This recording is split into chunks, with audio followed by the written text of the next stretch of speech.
ಅನ್ನೋದು ಸ್ವರ್ಗದಲ್ಲಿ ನಿಶ್ಚಯ ಆಗಿರ್ಬೇಕಂತೆ. ಲವ್ ಅಂತ ಮಾಡಿರೋದು ನನ್ನ ಲೈಫಲ್ಲಿ ಒಂದೇ, ಬಿಗ್ ಬಾಸ್ ಅಲ್ಲಿ ಏನೇ ಹೇಳಿದೆ ಅದೇ ಲೈಫ್ ಒಂದೇ. ತನಿಷಾ ಕುಪಂಡ್ ಅವ್ರ ಹತ್ರ ಹೋಗಿ ನಾನು ಮದುವೆ ವಿಚಾರ ಕೇಳೋದು ಬಹಳ ತಪ್ಪು. ಮೈಸೂರು ಪಾಕೆ ಒಂದ್ಸಲಿ ತಿಂದ್ರು ಮೈಸೂರು ಪಾಕೆ, ದಿನ ತಿಂದ್ರು ಮೈಸೂರು ಪಾಕೆ. ಇನ್ನು ಒಣ್ಣು ಮಣ್ಣು ಋಣಾನುಬಂಧ ರೂಪೇಣ ಪಶುಪತ್ನಿ ಸುತಾಲಯ ಅಂತ ಮದ್ವೆ ಗಂಡ್ ತರ ಅನ್ಸ್ತಾ ಇದೆ. ಲಾಸ್ಟ್ ಟೈಮ್ ಕೇಳಿದಾಗ ಅತಿ ಶೀಘ್ರದಲ್ಲೇ ಸುದ್ದಿ ಕೊಡ್ತೀನಿ ಅಂತ ಹೇಳಿದ್ರಿ.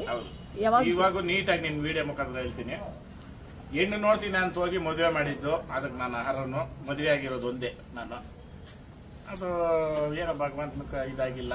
ಅದೇನಂತಿದೆ ಅಂತಂದ್ರೆ ಮದುವೆ ಅನ್ನೋದು ಸ್ವರ್ಗದಲ್ಲಿ ನಿಶ್ಚಯ ಆಗಿರ್ಬೇಕಂತೆ.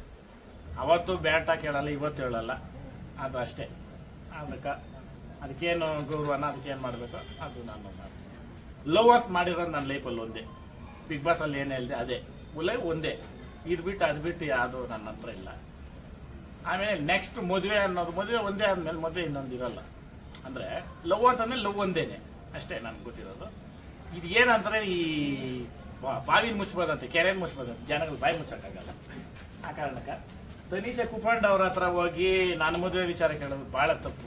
ಯಾಕಂತಂದ್ರೆ ಅವ್ರಿಗೆ ಆದಂತ ಜವಾಬ್ದಾರಿ ಐತೆ, ಅವ್ರದೇ ಆದಂತ ಶ್ರಮ ಪಟ್ಟು ಅವ್ರು ಬೆಳೆದಿರೋದು. ನಾನು ಎಷ್ಟೋ ವಿಡಿಯೋಗಳಲ್ಲಿ ಹೇಳಿದ್ದೀನಿ, ಒಂದು ಹೆಣ್ಮಗಳಾಗಿ ತುಂಬಾ ಕಷ್ಟಪಟ್ಟು ಮಾಡ್ತವ್ರೆ ಅಂತ. ನಾನು ಯಾವತ್ತು ಗೌರವ ಅದಕ್ಕೆ. ಇದು ಕೆರೆ ಎಳಿಬೇಕಂದ್ಬಿಟ್ಟು ಇವತ್ತು ನಾನು ಅವ್ರಿಗೆ ಅಕ್ಕನ ಸ್ಥಾನ ಕೊಟ್ಬಿಟ್ಟಿದ್ದೆ ತನಿಷಾ ಅವ್ರಕ. ಆಯ್ತಾ, ಲೈಫ್ ಲಾಂಗು ತನಿಷಾ ಅಕ್ಕನ್ಕ ಜೈ. ತನಿಷಾ ಅಕ್ಕ ನಮ್ಮ ಅಕ್ಕ. ಆಯ್ತಾ, ಮದುವೆ ಆಗಲಿ ಇನ್ನೊಂದಾಗಲಿ ಒಂದೇ.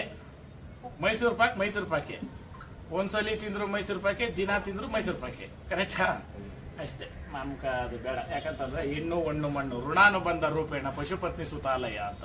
ಯಾಕಂತಂದ್ರೆ ಋಣ ಇಲ್ದಿದ ಮೇಲೆ ಅದನ್ನ ನಾವು ಮೈ ಕಟ್ಕೊಂಡ್ರು ಇರಲ್ಲ, ಅದನ್ನ ಬಾಧೆಗಳ ಹೊರತು ಬೇರೆ.